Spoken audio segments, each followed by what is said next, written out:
तर मित्रांनो, आपण पोहोचलो आहोत आपल्या पहिल्या डेस्टिनेशनवरती, जे आहे श्री खंडोबा मंदिर, श्री स्वामी समर्थांचे प्रथम आगमन स्थान। इथे श्री स्वामी समर्थांचं आगमन झालं होतं आणि हे खूप जुनं मंदिर आहे।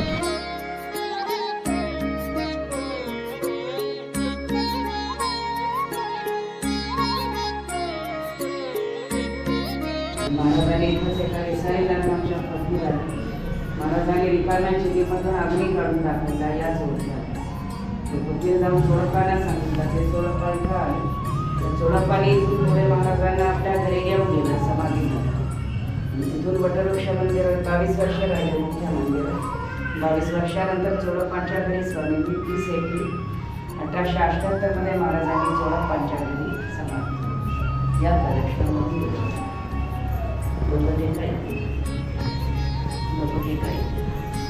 सविताध्याय श्रीमंतारे योगनी नम सविताध्याय श्रीमंतारे मंत्रमंतारे मंत्रमंतारे या प्रदक्षिणामध्ये। अक्कलकोट शहरातील खंडोबा मंदिराचे स्थान हे अत्यंत महत्त्वाचे आहे, जे विविध सामाजिक आणि धार्मिक कार्यक्रमाचे केंद्र बनले आहे। या ठिकाणी रात्रंदिवस भक्तांसाठी पूजा, अभिषेक, भजन, कीर्तन आणि अन्य धार्मिक कार्य चालू असतात। अक्कलकोट खंडोबा मंदिर हे एक प्रमुख धार्मिक स्थळ असून येथील शांत आणि आध्यात्मिक वातावरण भक्तांना मानसिक शांती आणि धार्मिक अनुभव देतो। तर मित्रांनो, जसं की तुम्हाला मगाशी सांगितलं की या मंदिरामध्ये श्री स्वामी समर्थ यांचं आगमन झालं होतं। इथे काही वेळ ते थांबले होते आणि त्यानंतर गुरुजींनी सांगितल्याप्रमाणे ते काही दिवसानंतर काही तारखेला ते इथून आताचे आपण जिथे स्वामी समर्थांच्या देवळात जाणार आहोत त्या मंदिरामध्ये ते नंतर गेले। सो या सगळ्या गोष्टी इथे घडल्या आणि खूप छान, खूप प्रसन्न असं मंदिर आहे। खूप जुनं असं स्ट्रक्चर आणि खूप जसं आहे तसंच्या तसं ठेवण्याचा इथे प्रयत्न केलेला आहे। आपण म्हणतो जुन्या गोष्टी, जुन्या वास्तू जुन्या बघितल्या तर त्या छान वाटतात। आपण बघू शकतो खूप छान अशी जुनी वास्तू आहे आणि खूप छान आणि प्रसन्न असं वातावरण मित्रांनो इथे आहे। तर मित्रांनो, बऱ्याच गोष्टी बघायला मिळाल्या। आता आपण स्वामी समर्थांच्या वटवृक्ष मंदिरात जाणार आहोत। मला असं वाटते की आरती चालू आहे। हो, आरती चालू आहे म्हणून बघा, लाईन बघा।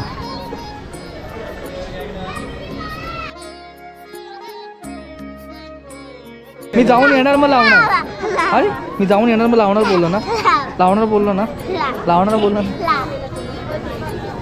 जाऊन येऊ दे मला। ऐक ऐक ऐक पैसेचं नाही ग। तू पण लाव। अरे बाप रे,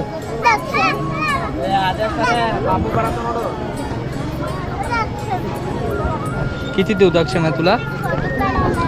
फोटो काढायला हे बघ, किती देऊ दक्षिणा तुला? चल पुढे चल, लाईन बघ।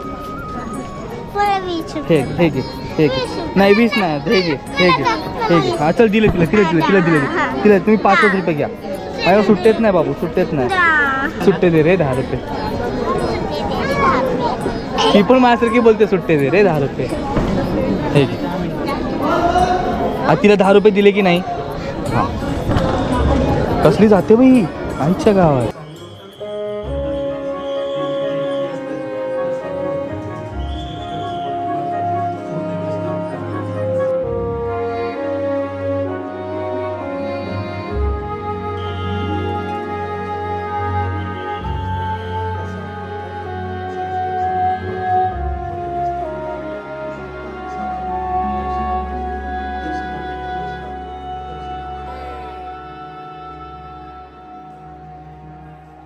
श्री स्वामी समर्थ जय जय स्वामी समर्थ।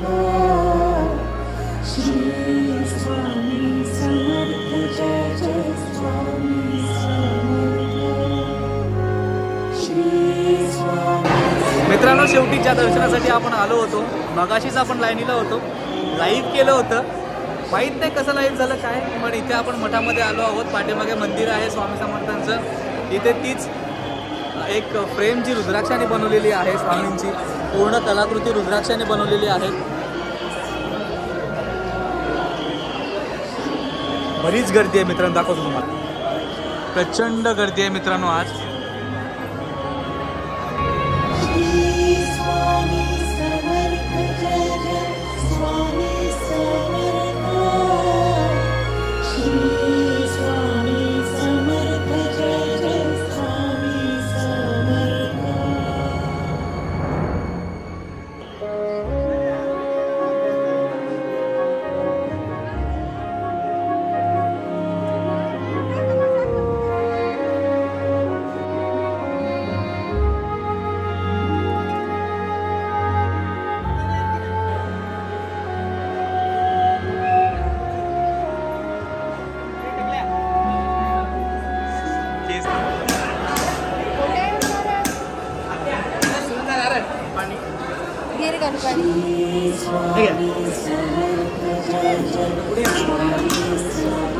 घ्या घ्या पोरांनो पोरांनो थोडं थोडं घ्या पटापट.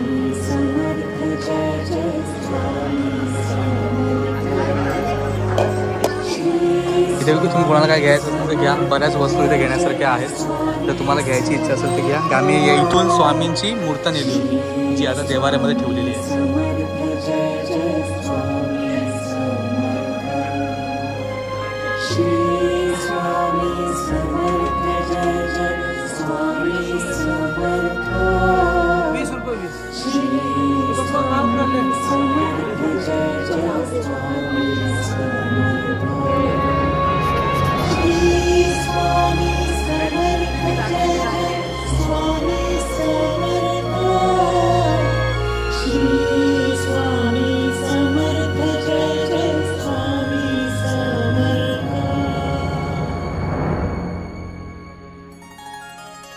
पुढच्या व्हिडिओमध्ये आपण पाहणार आहोत स्वामींचे शिष्य चोळप्पा महाराजांचे घर, जिथे स्वामींनी वापरलेला अंगारखा, स्वामींचे चंदनाच्या पादुका, कोडॅक कंपनीने काढलेले स्वामींचे ओरिजिनल फोटो, या सगळ्या गोष्टी तुम्हाला पाहायला मिळतील. तर मित्रांनो, पुढची व्हिडिओ पाहण्यासाठी नवीन असेल तर चॅनलला सबस्क्राईब करा आणि बेल आयकॉन हिट करायला विसरू नका, म्हणजे पुढच्या व्हिडिओचं नोटिफिकेशन तुम्हाला लगेच येईल. सो या ब्लॉग मध्ये इतकंच. भेटूया पुढच्या ब्लॉग मध्ये. तोपर्यंत धन्यवाद.